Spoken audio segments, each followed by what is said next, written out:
একদমই তাই। তুমি যদি এই ছোট ছোট ব্যাপারগুলোকে না জানো তাহলে এসএসসি কিন্তু তোমাকে সকালবেলা ব্রেকফাস্ট এবং রাত্রেবেলা ডিনার করে খেয়ে ফেলবে তোমার ভবিষ্যৎ। তো তাই জন্য এগুলো ভালো করে বোঝো। দেখো কোশ্চেনটা দিয়েছে, বলছে যে I got a breakfast in the morning. তো এটা তো ভাই ভুল আছে না? কেন? দেখো, ব্রেকফাস্ট, ডিনার, লাঞ্চ, টিফিন এগুলো মানুষের দেওয়া নাম। যেগুলো মানুষের দেওয়া নাম সেগুলোর আগে আর্টিকেল বসে না। যেমন আমার নাম মানুষে দিয়েছে, আমার বাবা মা দিয়েছে অপূর্ব, আমি কি আমার নামের আগে অ্যান অপূর্ব, দা অপূর্ব কখনো বলি না।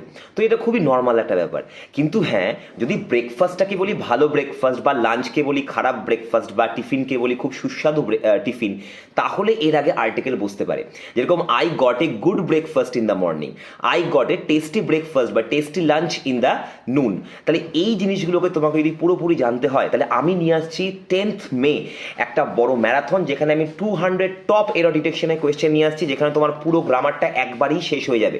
এবং এই ক্লাসে যারা যারা তোমরা জয়েন করতে চাও তার জন্য লিঙ্ক দিয়ে রাখলাম এই ভিডিওর সাথে। তোমরা সেখানে গিয়ে লাইক বাটনে ক্লিক করে দাও যারা যারা তোমরা ক্লাসটা করবে। চ্যানেলটিকে সাবস্ক্রাইব করে নাও এবং অ্যাপটাকে ডাউনলোড করো, কারণ ওদিনকে ক্লাসে কিন্তু থাকছে তোমাদের জন্য একটা বড় গিফট যারা এসএসসি পরীক্ষা দিতে চলেছো। All the best for your exam.